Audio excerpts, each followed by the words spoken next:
Hey, I'm Weekend Gabe, and you're checking out Weekend at Gabe's, and thanks for checking out this latest episode. While you're here, also follow us on these social medias at Weekend Gabe, at Weekend at Gabe's, and also at The Real Sam Crane. Thanks for checking us out. But we got a big show. Oh, too big. We got a big show coming up right now. One of I don't even know how to explain it. Just a phenomenal individual from the city of Chicago who has just taken everyone's interest by storm.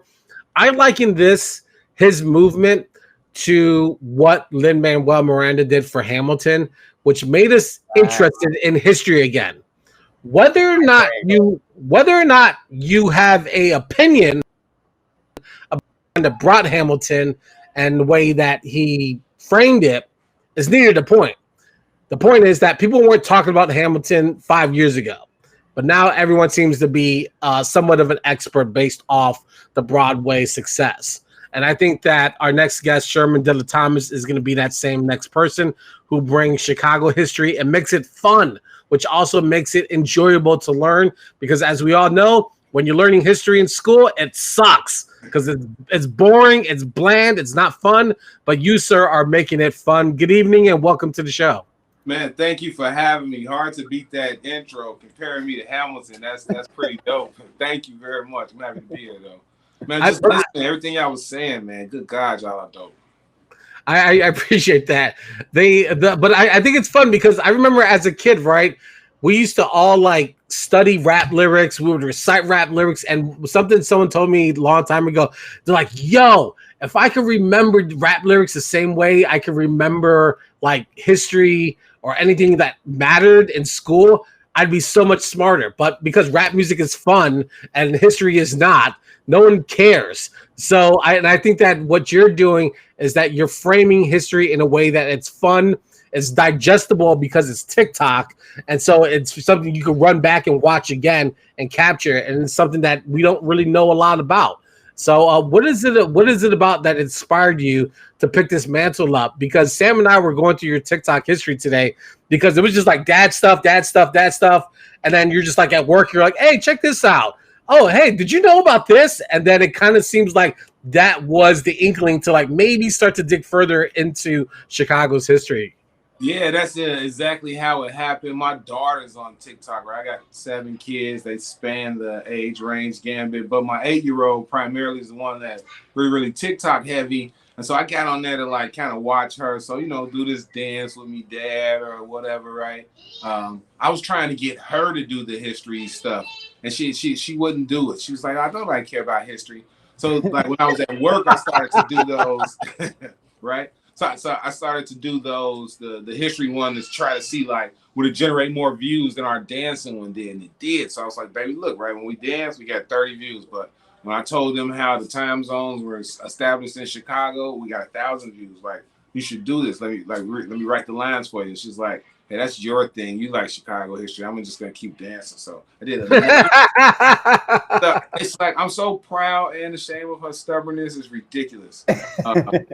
But she's like gonna be one of those people that work like 70 hours a week to not work 40 for someone else. While she waits on auditions and stuff like that. Like, I wish her the best. I hope she wins an Oscar because she that's what she's gonna do. She knows it right now, so I ain't gonna try to push her off of that.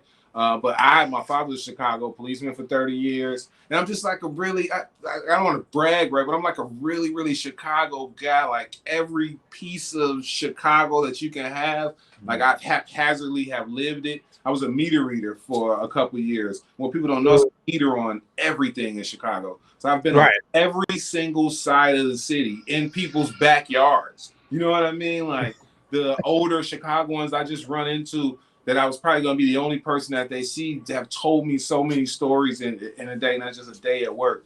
As an area operator, I'm in every historic building downtown. Like I've seen Frank Lloyd Wright's offices, right? I've seen Old Mayor Daley's office. I've been on the roof of all these different buildings. When I'm stunting with my wife, I'll be like pointing at a building. She'll point at it. I'm like, yeah, I've been in it, right? Like just by the nature of my job. But then my dad was a part of Mayor Harold Washington's bodyguard and Eugene Sawyer's detail, right? So I got that aspect of history too. I was a lifeguard, so I even understand the quote unquote dividing lines of the city neighborhoods. Just You know, I worked as a lifeguard in the 90s at Humboldt Park before it was gentrified, right? I worked North Avenue Beach in the 90s where being black, I had to leave. I got sent to McGuane Park on accident one day, and they seen who I was like, bro, you can't be here after dark. You got we'll get another lifeguard, right? Like, Wow. I seen this, you know what I mean? So I maybe TikTok is what have me in people's face, but I have been studying Chicago just like as a way of living my life for 40 years now. I'll be 40 in August. Because so you go ahead, Gabe. Go ahead, Gabe. So you being as a city worker and being in all these different roles, does it kind of add into the addition of information you already had? Because like you were even with the time zone Sam was mentioning, right? It's like that was like something you're doing, and I don't mean to blow up your spot, but like you're doing on the job, right? And you're like picking up all these like little pieces of information that we walk by every day. And that the building where you pointed that out, the famous Heath Ledger Joker scene, I passed by that scene that spot a million times and never stopped. So like, are you sort of noticing these things? Does that add into what you already knew, or does it just kind of like add more color to the historical references? A little bit of both, right? I'm always trying to learn, so sometimes. To your point, I'll be at a place working somewhere, and as I'm waiting on the engineer to come downstairs to get me, I'm reading the signs, and I'm like, oh, holy crap, that happened here, right? And then some of it is a bit of what I know. You ain't blowing up my spot. The cool thing about, I work for ComEd, the cool thing about them, they say, man, as long as you, right, we tell you be somewhere, you do that job, you finish, you can go look at whatever you want till it's time to go to your other job, right? So, you know, they understand a happy employee, you know, does work better, right? They're not really, you know, busting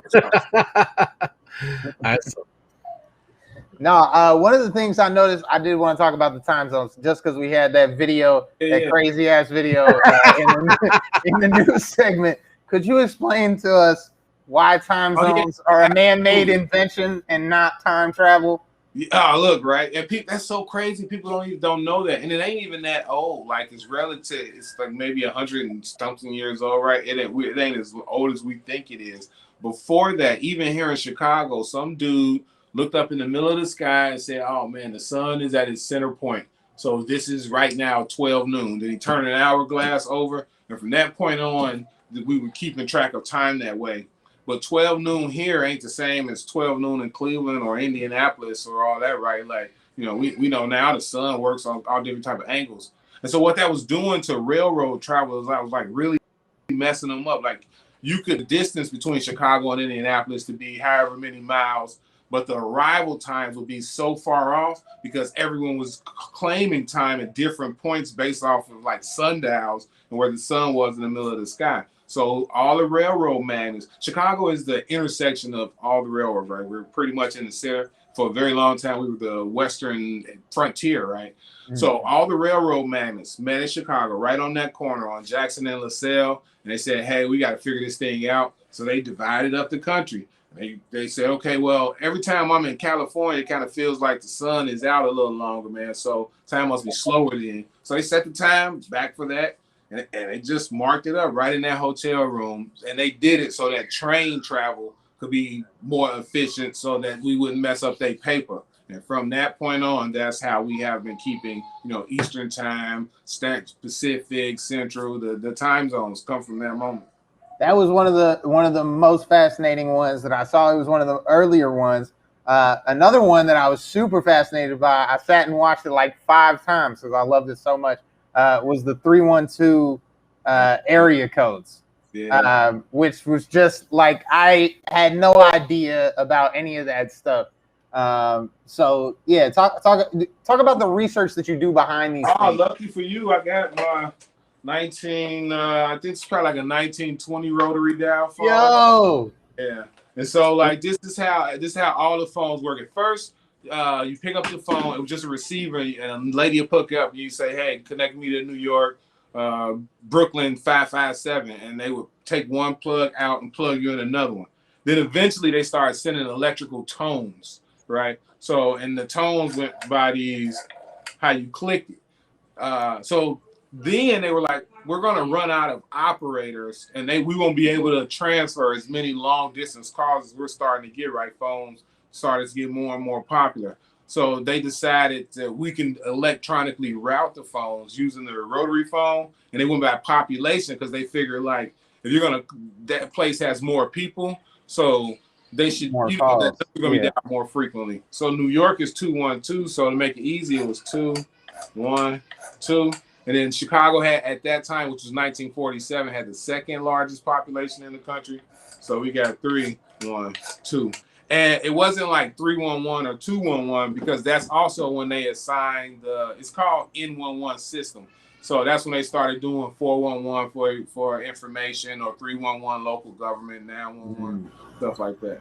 Talk about the research that you put in behind these sorts of things. Because like, obviously you just broke that down for us. That's not something that you can find on a street sign.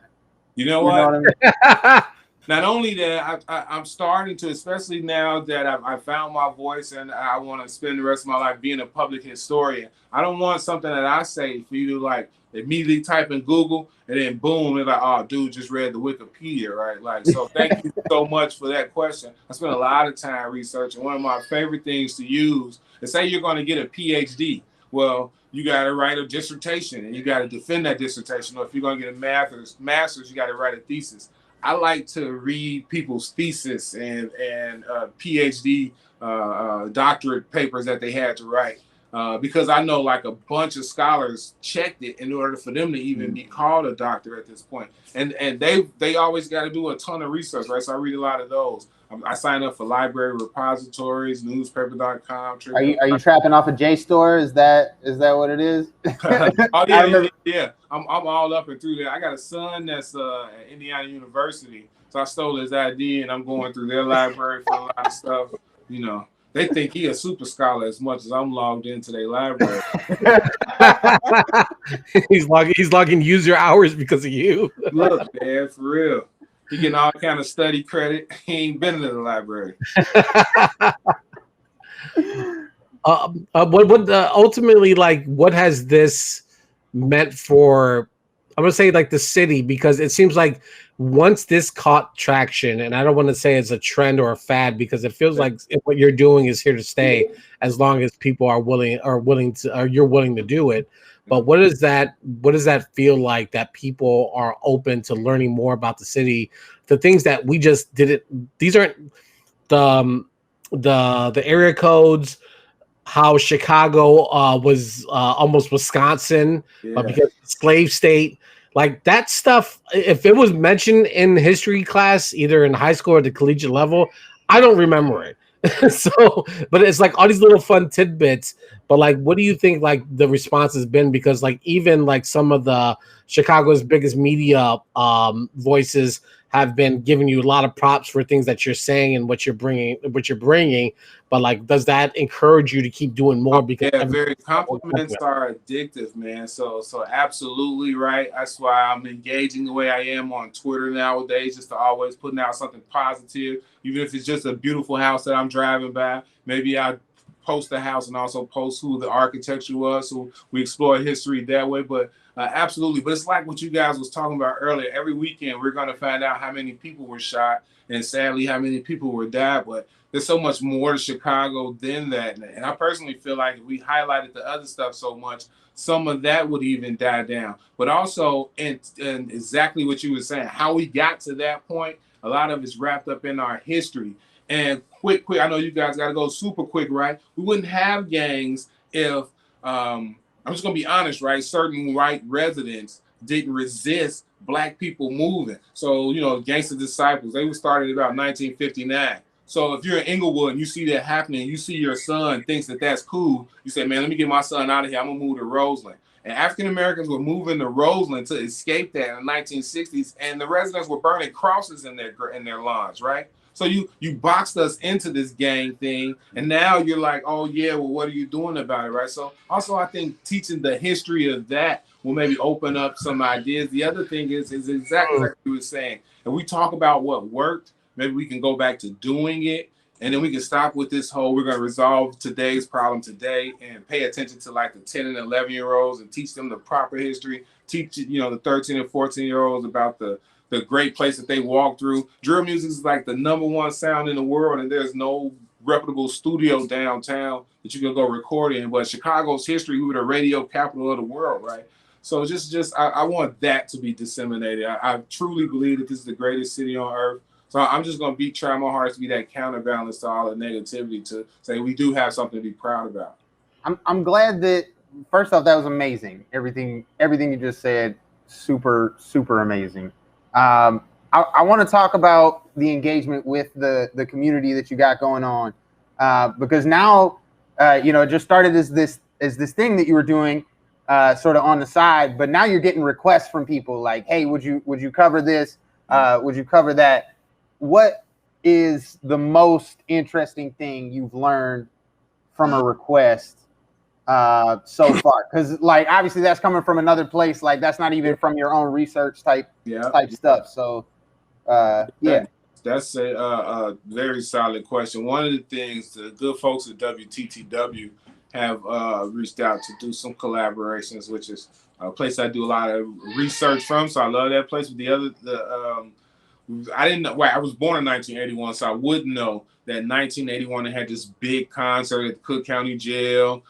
Jesse Jackson was there, other dignitaries, and it was about giving them something to hope for and trying to get them to sign up for colleges and trades and this type of stuff in the county. I didn't know that happened, and there were some success stories out of it. And like I said, I want to retell that story just as a why do we do stuff like that as a one-off, right? Like we'll go do this one big thing one time, and then everybody will feel good about it. Then we don't do it again. We don't do it annually. We don't do it semi-annually, right?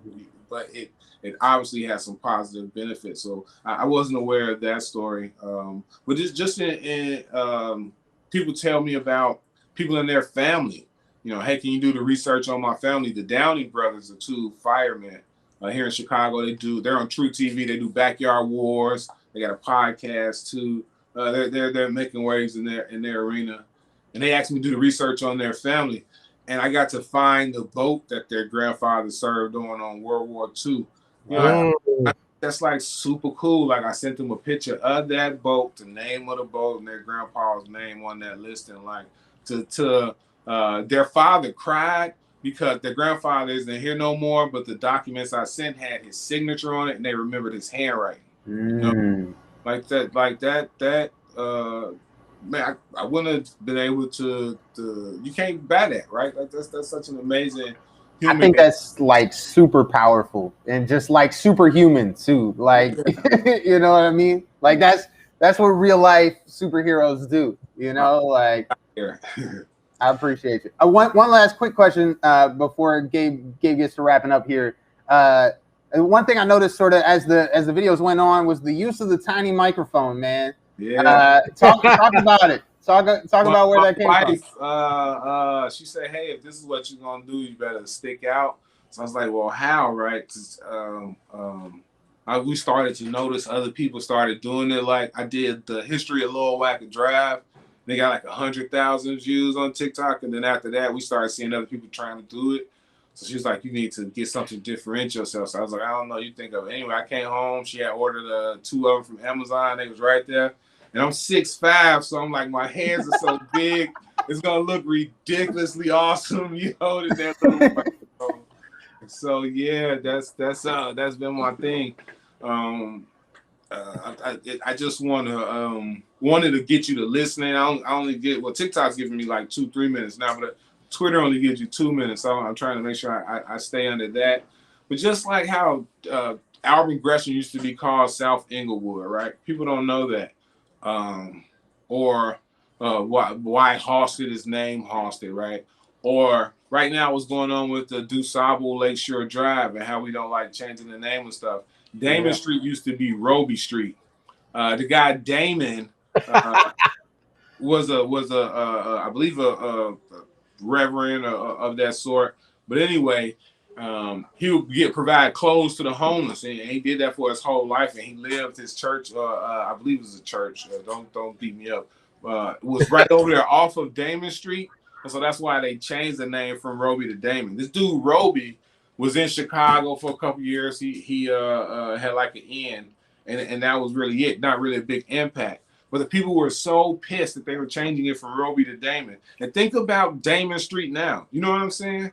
Like time progresses. Here's another thing. A lot of the city code is written for change, like the Chicago flag. The ordinance allows for change. The street code name allows for a change. So if a place is named after, the German demographic that was there for the first 30 years, and then it's been Puerto Rican for the next 120 years, why doesn't it have a Puerto Rican street? And when you identify with a place that you live in, you act better in that place, man. It's like the scientific fact. Before we let you go, Sherman, I wanted to ask, and I don't know if you have something to offer, but Independence Day is coming up this weekend. Is there any really cool story or involvement in Chicago's involvement with Independence Day here in America? I got 10 tickets left on my Independence Day tour, Tours by Dilla on Eventbrite. I got 10 tickets left. But there's a Confederate mass grave on 67th and Cottage Grove in Oakwood Cemetery. Never. Well, look at that. There's 4,000 Confederate soldiers buried at Oakwood Cemetery. The guy that was running Marshall Field at the time, Marshall Field has since passed on. Somebody, what's this guy's name? It'll come to me in a minute. I'm on the spot. You know how that is. But the CEO of Marshall Field at the time refused to honor the rations, right? During World War II, you could only pump so much gas per week, eat so much steak, use so much metal. But, he was in business. He was a capitalist.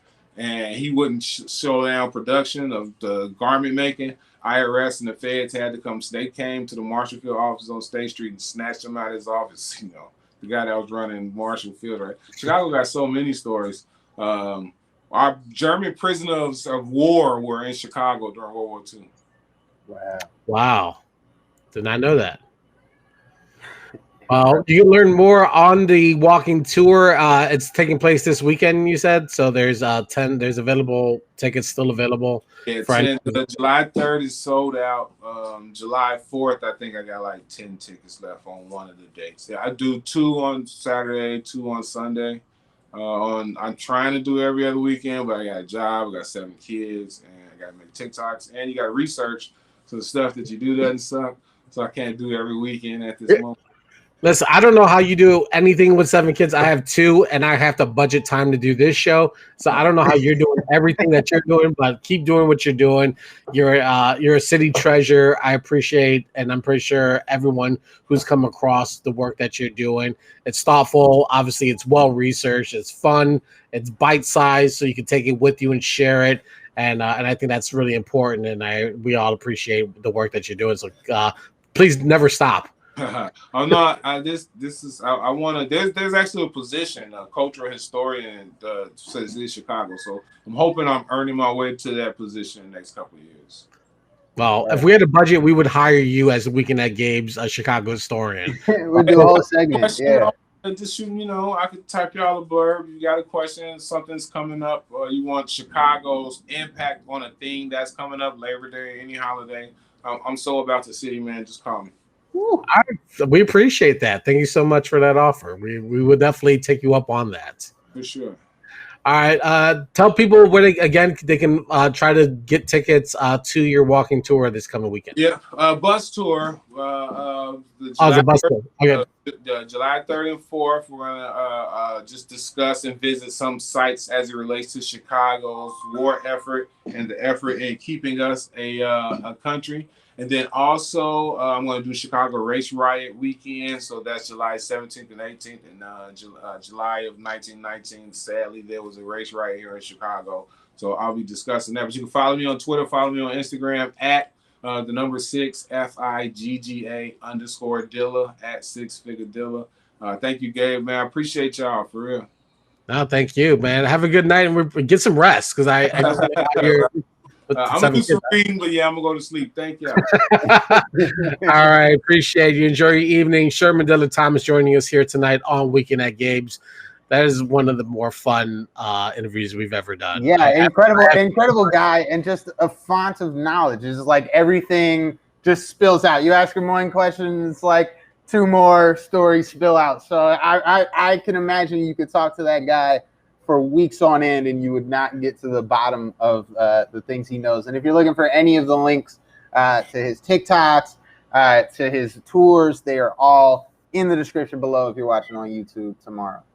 Hey, I'm Weekend Gabe. Thanks for checking out this latest episode of Weekend at Gabe's. Click on any of the links swirling around my head, and also hit the subscribe button while you're here. Thanks for checking out us here on YouTube.